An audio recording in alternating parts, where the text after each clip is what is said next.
Good morning. This is Gaming Perspectives with Saul and Jolene. I may be a little sleepy today. We're talking about, what are we talking about? Well, you kind of changed the title, which I like better, is how to describe your game to your players. Or potential players. Or potential players, right. So a lot of this comes from probably when you talk to your friends maybe, but also when you go to a convention, which probably are starting to come back, thankfully. Gaming conventions we're talking about. And and you have to describe your game, which you always have to do since cons first came out. We go to this one called Dungeon Con, and they actually put their program. Booklet, the program. They put their program online, and you can look at previous Dungeon Cons. And Dungeon Con for the West Coast is the longest West Coast running convention. So it goes back to 1979, 77. He's guessing. I am guessing. They don't have the first 4, 5, or 6. Well, then you could extrapolate programs. by counting backwards by the years. Yes, I know. Well, there was 1 year that they didn't have it because of something or other. Anyway, but even since then, you would describe your game and then fill out a form. Back then, you would mail it to them. And because I remember doing that. And it would ask you for information pertinent to the game. Your name, the name of the GM, the game, what system it is, the title of your game. If there's levels, characters provided, and stuff like that. And then any notes or something.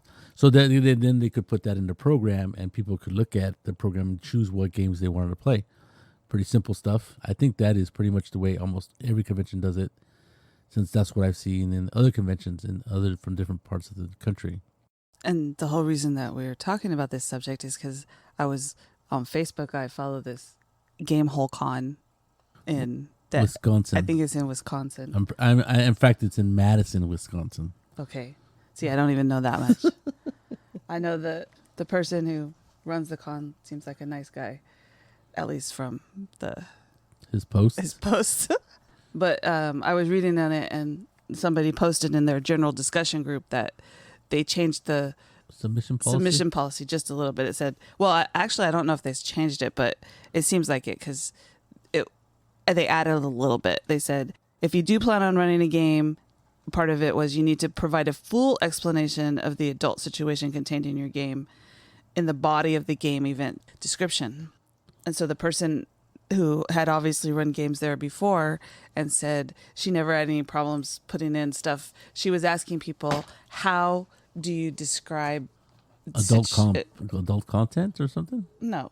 Can you give us some ideas on how to approach putting in her adventure? She says is between MCU and Deadpool as far as adult themes go. So I'm thinking kind of campy, right? What's MCU? I don't know. I think MCU. I know what Deadpool is because it's a Marvel universe, right? There you go. I think so. So then she got all kinds of comments. It's an interesting thing because I think a lot of conventions. So I try to put my myself in the convention or the producer or the owner of the conventions, right? And what is their number one thing? Well, one of the number one thing is to make a little bit of money, but I think the number one thing for almost every one of them is for their patrons to have fun. Mm-hmm. And the last thing you want is some game that really upsets a player or players in a game. And if you can try to mitigate that, the chances of that happening, and I use mitigate, that's a good lawyer-like word. And Alex Kramer's a smart guy, right? He understands that in the climate that we're coming out of COVID, considering the past couple of years of events, things have changed as far as what people condone and what is acceptable. The problem is that people like that person doesn't understand what that means. What exactly are you supposed to say? And it was funny is that I remember seeing that after you posted that or told me about it, I went and looked at it. Cause I don't follow. I might follow Alex Kramer, but I don't follow Gamehole, which is kind of weird. Anyway, well, since I don't actually know Alex Kramer, right. I just during the pandemic, I added a lot of pages to my Facebook because there wasn't a whole lot of stuff to do. Gamehole Con is actually a pretty it's become. I would like to. I thought, oh, this is a convention I could take Saul to, and then I'm all, it's in Wisconsin. I don't think I can take Saul to Wisconsin. You could take me to Wisconsin. Actually, I would really like to go, but it is literally very far away from California, and that's where Literally? Yes, literally, not figuratively. Anyway, so there's another gaming podcast. Brett and Sean are from. Well, Brett lives in Madison. No, Sean lives in Madison, Wisconsin, and I think Brett's moved different places. Anyway, so he has an outstanding invitation that if you flying in, he will go pick you up, take you to your hotel. I think only a couple of people have ever taken off on that. But anyway, so gosh, but it's become like a premier convention in the United States, and sort of when quickly. Is it? It's in October, November. I know they just opened up the July 1st was the opening for buying tickets. That's not a good time for us to be traveling to Wisconsin. Well, it's kind of cold, isn't it? Yes. I have no idea. And I mean cold because like I'm from California.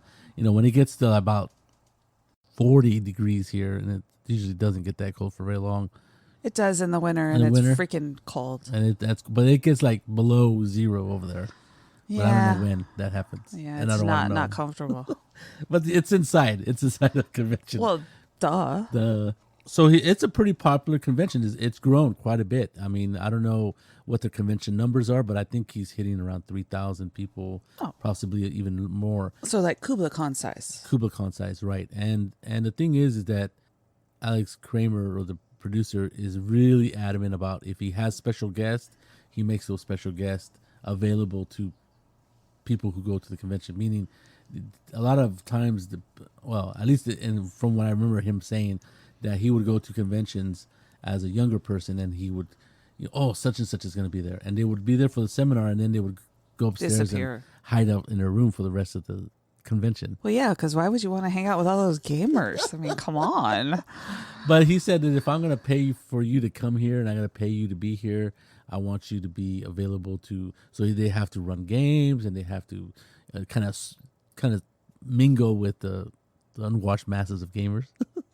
But anyway, that's something I've heard. It's not necessarily true. That's totally different than what I've experienced. Right. Because Larry DiTilio is one of the guys that we used to play games with all the time. That he taught Augustine how to play games, and that was because was it you and Felipe, or you and Felipe and Chris? Well, I think I told the story. Me and Felipe went to a seminar of why people hate gamers, which was back at Dungeon Con. I don't even remember. It was an early one. It was early, and it was hilarious. And then years later, I would say 5 or 6 years later, Chris introduces us to Larry, because me and Felipe were walking around late at night on DDC at Dungeon Con, and he goes, "Oh, you haven't met Larry, have you?" He goes, "I go, oh no." So we went. He introduced us to him, and he was just Larry, right? And we were ready to go to bed. It was like 1:00 in the morning, 1:30 in the morning, and he goes, "Let's play a game." And we're like, we're gonna head up. Just one game. And after one game, we just kept playing games, and I think it was before Augustine was born. Yes, I know. After Augustine was born, and Augustine he taught Augustine to play Poison, and then he played his favorite game to play with the boys. The last few years was These Nuts. Nuts? Was it These Nuts, or was it? No, it's called Nuts. These Nuts is the guy who was polling 10% in the 2016 election. Anyway, so that's my experience with people who do seminars and stuff. Plus, when we went to Kubla Khan, one of my professors was there doing a seminar on war on Rome, which is what he teaches. So Roman logistics, which was he wrote a whole book on. So I have a different experience with that, but I can understand that would be kind of frustrating if you go to see somebody talking that you really want to see. Like sometimes they have not anime, but the people that do, I guess it is anime, people who do illustrations and stuff. And maybe not. Maybe, I don't know. Depending on how large your gaming convention is. Most gaming conventions, they bring like game creators, people who make games. I can't think of any right now, but but anyway, so all these special guests are actually hanging out, and I think there's a lot of them that already hang out. I forget what is his name. Jesus, the guy who made He does a lot of Gumshoe games. He did. Oh my God, I can't believe I forgot his name. But anyway, when DungeonCon was at the Marriott in San Ramon, he would hang out at the bar, and he would have a crowd of people, and he'd be chit-chatting with people. And Shannon was one of the ones who used to hang out with him, kind of. And he wrote, what did he write now? Oh, my goodness, baby, it's okay.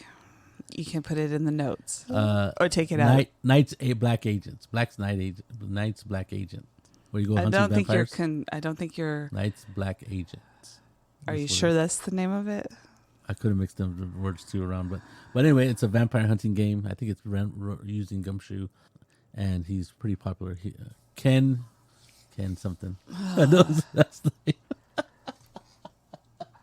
Anyway, writing a description for your game would kind of a little bit off topic, but you're right. There was this lady, I think it was a woman, who was having problems. Not problems, but it was a little bit confused. Her name was Michelle. Yeah, she was confused about what to add. No, she just wanted people to help her to clarify how she could put it in. Right, and so there was a few people that after you told me about it, I looked at and it said, use common sense.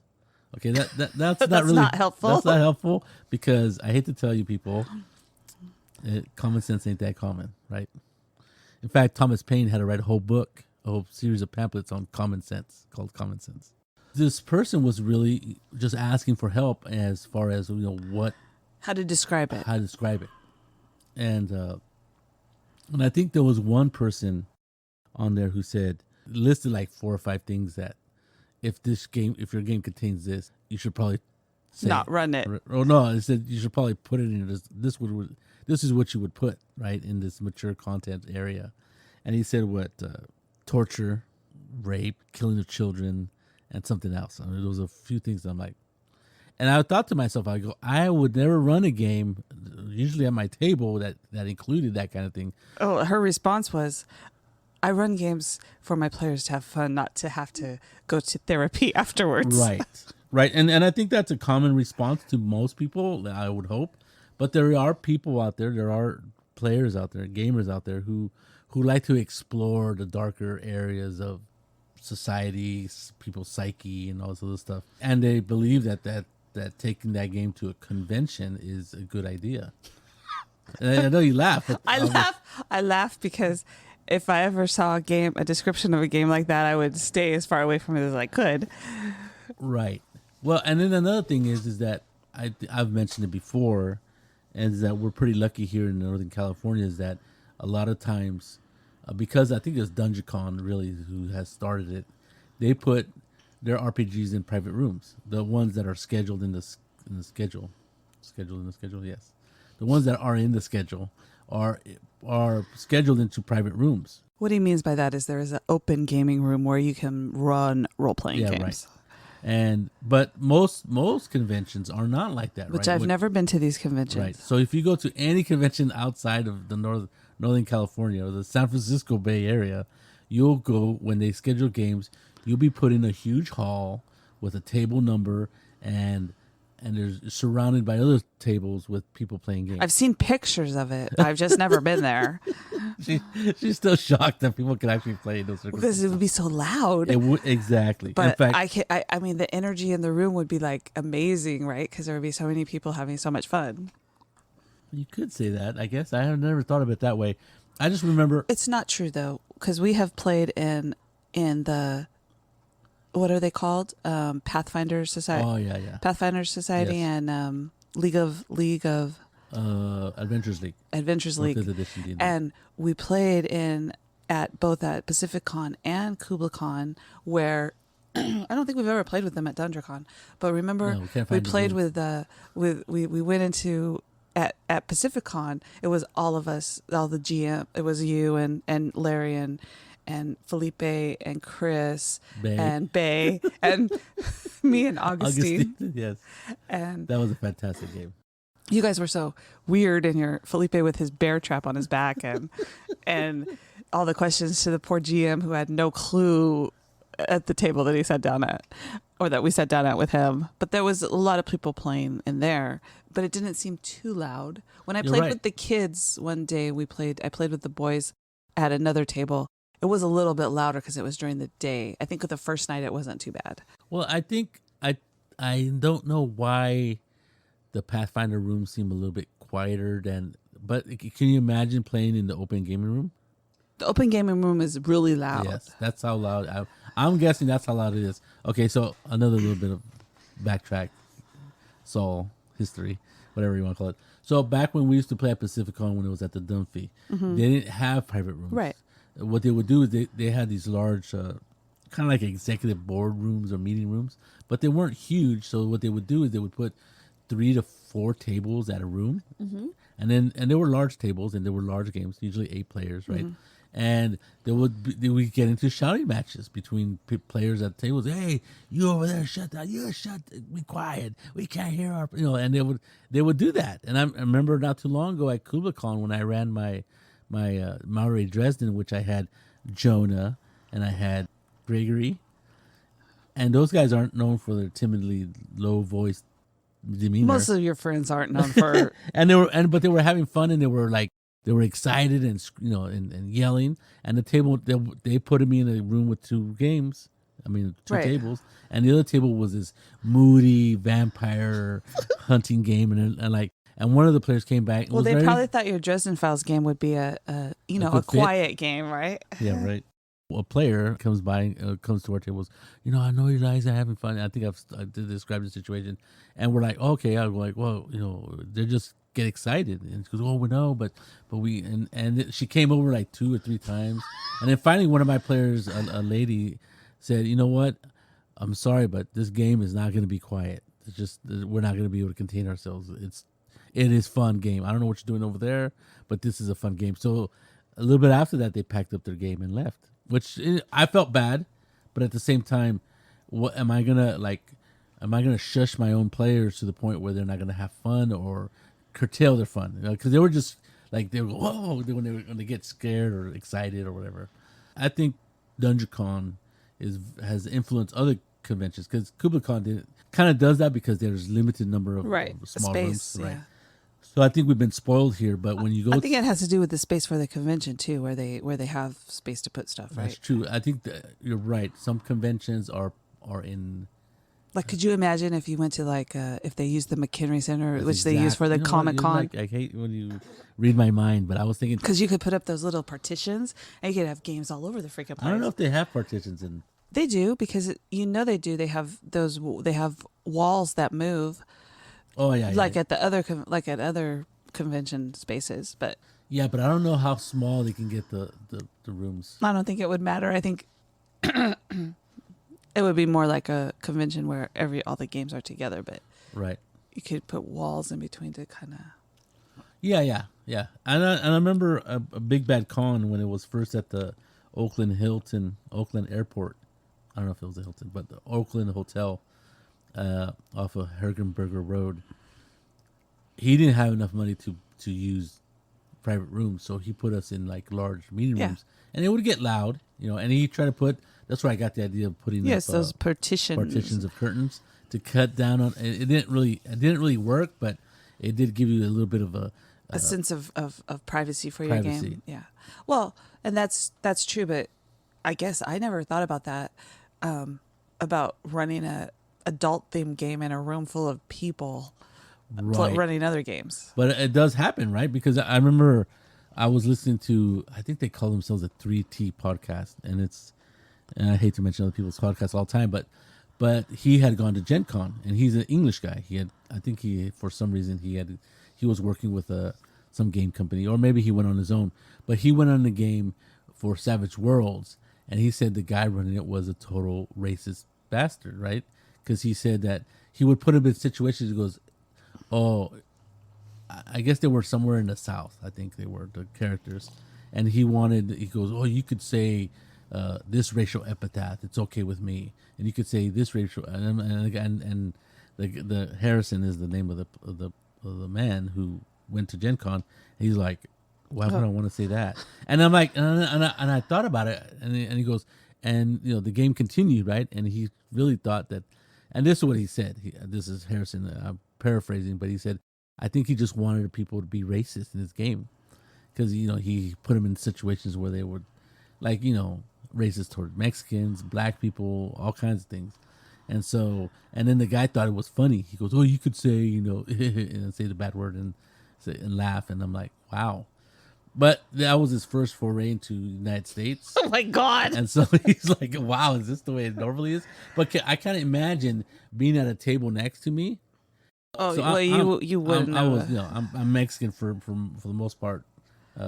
For the most part. Well, genetically. That's what I mean. I was born here in the United States, but if somebody next to me is saying some word, derogatory word, like, I don't know if I want to say it.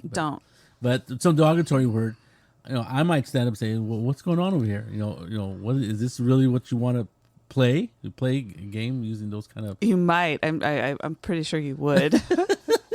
Or other words that are racially words offensive, that you're not allowed to say. Well, or you could say it, but there's consequences to you saying it, right? That's the whole point. And this guy thought it was totally okay to run that game. That's really horrible that was his first experience in the United States. Well, I don't know if it was his first experience with the gaming. But it was his first experience at Gen Con. Yeah, that would kind of. Yeah, that would kind of tilt your. So that's another thing is I can't imagine people wanting to run an adult themed game. I don't know, and I don't even know what that means. I'm using air quotes here, like you guys can see them at a convention where. But like in an open space where other people can hear you. Even kids are playing next to you, maybe. You're having these dark, moody games. I mean, if people want to run those kind of games, that's fine. Yeah. You probably should, if you're at a convention, maybe you should do that at home. Invite people or figure out somewhere where there's not little kids around. Most recently, I played in a game that was a little strange to me. Not strange, but it was quite frightening because there were clowns in it. Oh, yes. They were killer clowns. I knew they were going to be killer clowns. But I told Saul, that's okay. I can just shoot him, which I did. It didn't do any good, but I did. Adult themes include horror and stuff like that. So depending on what you're playing, you might want to make sure you put that in your description. Like if you're going to have clowns in the game, put clowns. You don't have to say anything else because if I see clowns, I'll walk away. Unless you're Morgan and you go, well, this is the only game I have ready. And then I go, okay, it's Morgan, so I could do this because I trust Morgan. And he goes, and even at the end of the game, he goes, were you okay? And he goes, I thought I might have to bring out the X card. And I'm all, nope, I was fine. I looked at the clown pictures and just started shooting them. Not actually shooting them in the real world, but in game. Of course not. He did show the clowns and I'm like, uh-oh. But you kind of like looked at him and just kind of stopped looking at him. And then he didn't like display him. He didn't leave him out on the table. No. I think that was probably for you because he probably would have left them on the table so we could see which clown we're shooting at. We just numbered them. That's somebody who's taking an account to somebody who, I don't know what I would call your phobia or hatred of clowns, whatever you want to call it, into account, right? Because normally I think he would have just put because Morgan's a very organized GM and he has pictures and maps and stuff like that of his games usually. And this is when he came up on his own with his own idea. It was a great game. If it would have been, something besides clowns, it would have, it would have still been cool, but it was really cool even with the clowns. Even with the clowns, it was pretty good for you. So I think that is something that's a good example of somebody who as a GM realizes that somebody may have a problem with the content and curtails a little bit of that content. You couldn't take the clowns away because the whole game was based on clowns. Okay, so I forget what was it called. It was the Clown Motel. I don't know what it was called. The Clown Motel. That's right. But I gotta set that on fire, which was very cathartic for me. And actually, it's pretty creepy. It was quite creepy. It's in real life. That's what's really cool about Morgan. Is that he used this location, which I guess is off Highway 66. I don't know, but we should not go that way ever. And it was really weird because he has these pictures of it, and then literally next to this creepy Clown motel, right? Yes, where all the rooms are clown themed. There's clown dolls everywhere. Yeah, and I hate that. Sorry, Jolene. And literally next door is an old creepy cemetery from which the 1800s. Makes perfect sense to me. Okay, that is, from the pictures, there's nothing else around that place. So I knew it was a horror game going into it, and I knew it was a horror game when I died. It was really good though. It was very good. You should write it up and. It was excellent. So if you can read the description, or in this case, it was in an email, and I knew the GM, if I didn't know the GM, I wouldn't have played in the game. Probably not. Because if you saw that at a convention description, I would not. stay away from it. Because, people at conventions are kind of strange. Sometimes they like dress up, and like I can see if someone ran a clown game at a convention, they might think it was cute to dress up as a clown. And then I would walk in the room and have to walk right out of the room because that just wouldn't work for me. I haven't even thought of that. What you do at a convention it really is your choice, but I think moving I hate to say moving forward, but in the future, game producers and owners of games and stuff like that, owner of conventions, are going to be a little bit more critical about games. Which ones they allow, because they do have the ability to say, no, that game is not a good fit for our convention or whatever. And I don't know how Alex Kramer or Gen Con does games. If it's an adult content game, do they stick it like in a certain section of the or corner of the game space, or do they try to limit interaction with like kid games, like making sure there's no kid games around, or not kid games, but games family that allow, friendly. Yeah, right. You know how DungeonCon does it and KublaCon, they have teen rooms, right? Yeah. So that your teen can feel comfortable. They get to play first. They get into the game first, right? They can feel comfortable playing. Adults can play in those games, but obviously the people who run it, Becky and Steve, wouldn't let, or whoever's running the teen room would not let any game, adult themed games in there. Oh no, exactly. And that's a new phenomenon too. Is here in the Bay Area. I know Becky's been doing it for forever, but I've noticed that other game conventions have a teen room or a kids room with varying levels of success or how well it's implemented.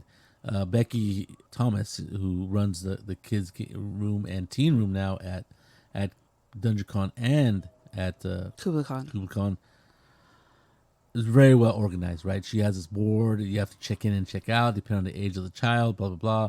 But she would never allow a game that murder and mayhem in Clown Town, right? That's not going to happen. Well, she might if it was for teenagers, right? Because teens like that kind of stuff. Yeah, like horror, right? Yeah. But like I ran in the kids room, which was anybody below 12, 13, below 13. Yeah. And then oh yeah, obviously teen. But she didn't have a teen room, so it was anybody below like 15 or something like that.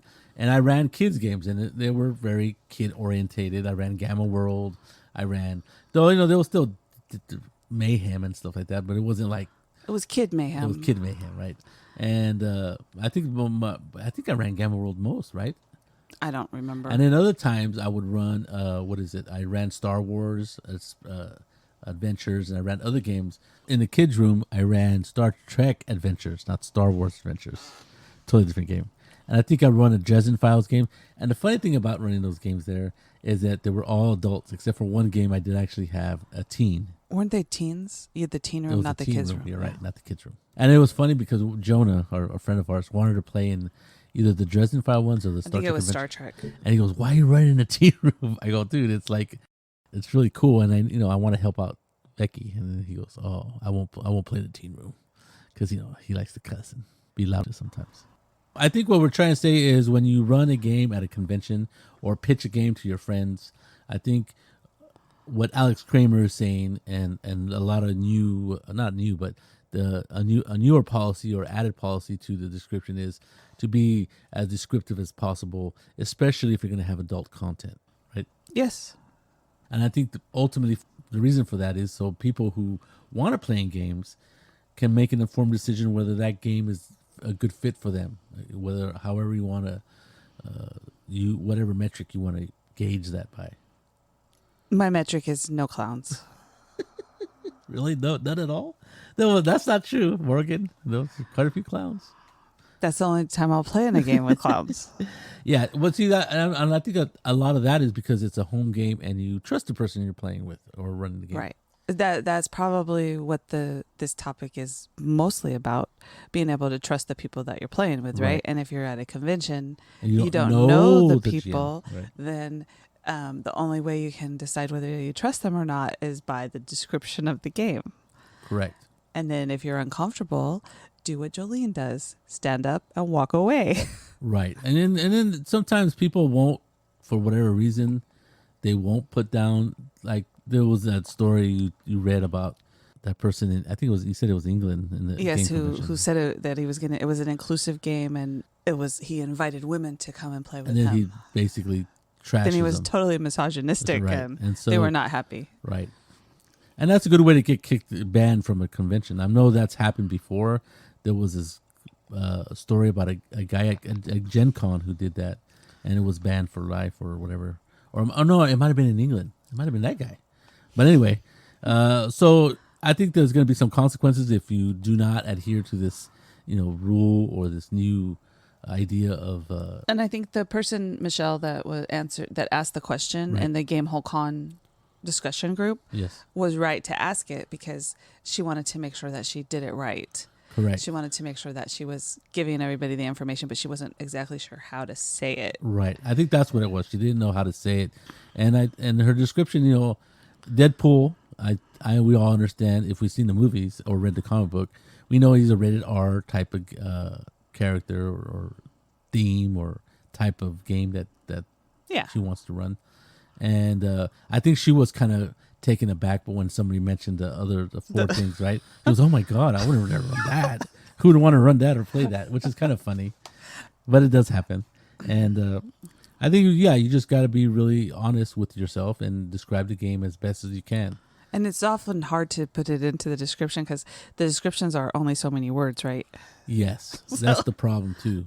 A lot of players, or not a lot of conventions now allow you to have two different spaces, like one that's going to be on the internet, on their program, on the website, and one that's actually going to be printed if they still print stuff. I know every convention here still prints stuff. They try to figure out how to not do that. At least, but it's really problematic. At least KublaCon was trying, but it's very hard because not everybody has. Not their phones aren't all the latest, or we saw a friend who has a flip phone. So he wouldn't be able to read the schedule on the flip phone. But when you come to the new century of phones and stuff, then when everybody has one that's not 20 years old, I think that'll be easier. But then I'm thinking about, and Chris is the one with the flip phone. He is also about 5 years older than me. No, maybe 10 years older than me. Not everybody in our age group is gonna be willing to go completely digital. Yeah, the curmudgeon. So they might have to have a couple printed books at the specifically for old dudes that don't want to look up on their phone. But then if you look at it, other people his age or older are totally tech wizards, right? But there's always those I don't know, Luddites, curmudgeon and stuff that don't want. Damn it, they don't need those fangled new phones, and they can't make them buy one. Was Saul for the longest time. The longest time, I did not have a cell phone, and people were shocked. And it's true. Why I didn't want a phone. I go, why would I want to be reminded 24 hours a day, 7 days a week, that nobody calls me? And if you look at my log of people who call me, there's a lot of spam. There's my doctor who wants me to go get tests, and me and you, but because you don't answer my text. You don't even call me that often. Just because I text you every day. Okay, I think just be as truthful and as descriptive as you can about your game, especially you're gonna have adult content. And if you run a really weird adult content game, maybe be prepared to have the convention say this is not a good fit for our convention, or at least have them question you on it. Because and if you think about it, I'm pretty sure the people that look at what you're going to run are taking all that into consideration. Oh, yeah. Right? Correct. Because they don't want anyone to be upset about getting into a game that they didn't know what was going on. Right, and that's nobody wants that. Right. So there you go. If you're going to run a convention game, make your description descriptive, and good luck. Well, this is Gaming Perspectives with Saul and Jolene. You have a good day.